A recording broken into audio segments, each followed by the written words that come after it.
What's up, world? It's your girl Rain, and I'm coming to introduce to you the fashion fix of the week. So, I'm gonna start off with my shoes. My shoes are actually Doc Martin boots. They're all white. They're usually made for the winter, but as you can see, it's a very nice, fair day. So you can wear them today, or sunny day, winter day, fall, whenever. I'm actually wearing my boots with my fishnet stockings. I purchased these a couple of days ago from the costume shop, and I just wanted to add like the more grungy punk feel to it.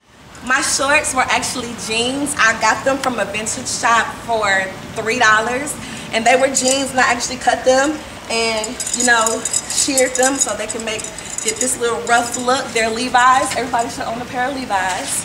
My shirt was actually from TJ Maxx. It was like 10 sizes too big, but I sewed up the seams and the sides and the collar, and it's still kind of big to be kind of grungy. My accessories come from Forever 21. The necklace was about $5, and my ring was $2, and my bracelets were like $6. And don't forget my big hoops. Every girl needs a pair of big hoops. They were like $5 as well.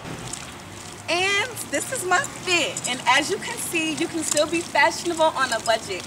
You can shop at vintage stores, thrift stores, or the Goodwill, and you can put together this look yourself. So, well, that's all for today, folks. I'll see you guys next week for your fashion fix. I'm Sharon Richardson. Polo black got me smelling like money. Check out my clothes, got me looking like money. My kicks so clean, got me feeling like